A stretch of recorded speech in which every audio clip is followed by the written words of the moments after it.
రాజధాని ప్రాంతం మందడంలో రైతు మరణంతో అన్నదాతలు అగ్గి మీద గుగ్గిలమవుతున్నారు. కేంద్ర మంత్రి పెమ్మసానిని అడ్డుకున్నారు. మళ్లీ ఎవరిని చంపడానికి వచ్చారంటూ కాస్త ఘాటుగానే ప్రశ్నించారు. మరోవైపు రాజధాని భూముల వ్యవహారంలో 3 మెన్ కమిటీ సమావేశమైంది.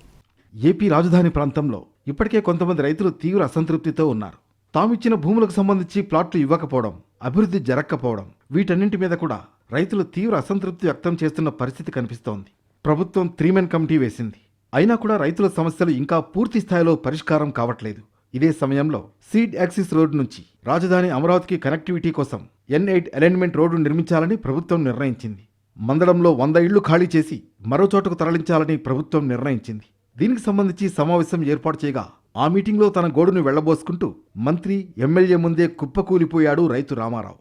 ఈ ఘటన జరిగిన తర్వాతి రోజు రైతు కుటుంబాన్ని పరామర్శించేందుకు వెళ్లిన కేంద్ర మంత్రి పెమ్మసానికి నిరసన సెగ తాకింది. ఎమ్మెల్యే శ్రావణ్ కుమార్తో కలిసి వెళ్లగా మళ్లీ ఎవరిని చంపడానికి వచ్చారంటూ రైతు కుటుంబ సభ్యులు ఆగ్రహం వ్యక్తం చేశారు. ఎమ్మెల్యే శ్రావణ్ కుమార్ వల్లే తన బావ చనిపోయాడంటూ ఆగ్రహం వ్యక్తం చేశాడు రామారావు బావుమరిది. పోయిన మనిషిని తీసుకొస్తారా అంటూ నిలదీశాడు.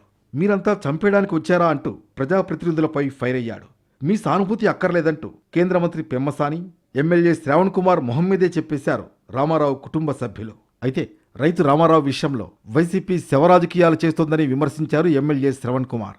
ఎక్కడ భూమి ఇస్తారో చెప్పాలని రైతు అడిగారని, తాము ఎక్కడిస్తున్నామో కూడా స్పష్టంగా చెప్పామని అన్నారు. అయినా సరే రైతు మృతిని వైసీపీ తన రాజకీయ వేదికగా మార్చుకుందని ఆరోపించారు. ఈ ఎవరైతే రోడ్డు ద్వారా నష్టపోతున్నారో, ఇల్లు కోల్పోతున్నారో వాళ్ళందరికీ కూడా ఆ లేఅవుట్లు డెవలప్ చేసిన తర్వాత మాత్రమే ఖాళీ చేసి ఇస్తారని కూడా తెలియజేశాం.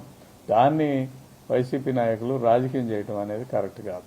ఎందుకంటే ఆ వ్యక్తి 5 ఎకరాల భూమి ల్యాండ్ పూలింగ్కి ఇచ్చారు.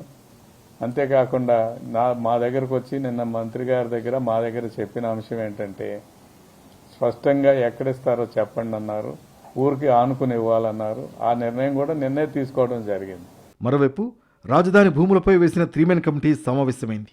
ఈ సమావేశంలో చాలా సమస్యలపై చర్చించామన్నారు కేంద్ర మంత్రి పెమ్మసాని. జరీబు భూములపై సర్వే జరిగిందని చెప్పారు. ఎవరికి జరీబు ఇవ్వాలో వారికి సంబంధించి నివేదిక తయారు చేస్తామన్నారు. ఇష్యూస్ ఉన్నాయన్నీ సర్వే అయిపోయినాయి. అవన్నీ మనం 30 డేస్లో వాటిని సాల్వ్ చేస్తామని చెప్పాం. ఇప్పుడు దాదాపు 30 డేస్ అయిపోయింది. రిపోర్ట్ అంతా వచ్చింది. దీనికి స్టేట్ నుంచి ఒక అఫీషియల్ కమిటీ వచ్చిన తర్వాత ఆ కమిటీ ద్వారా నెక్స్ట్ ప్లాన్ ఆఫ్ ఎగ్జిక్యూషన్, అంటే ఎవరికైతే జరీబు కావాలి, ఇవ్వాల్సి జెన్యున్గా రావాల్సిన వాళ్ళకి అలాట్ చేస్తారు త్వరలో. ఎవరైతే 1, 2 ఎక్కడైతే చిన్న చిన్న అవకతవకలు జరిగినాయో వాళ్ళకు నోటీస్ ఇచ్చే విధంగా ఎలా చేయాలనే దాని మీద డిస్కస్ చేసి అది ఎగ్జిక్యూట్ చేస్తాం. మందడంలో రైతు మరణంతో కర్షకులు ఆగ్రహం వ్యక్తం చేస్తున్నారు. ఇప్పటికే రాజధాని రైతులు తీవ్ర అసంతృప్తితో ఉన్నారు. రైతు రామారావు మరణంతో అన్నదాతల్లో మరింత ఆందోళన వ్యక్తమవుతోంది.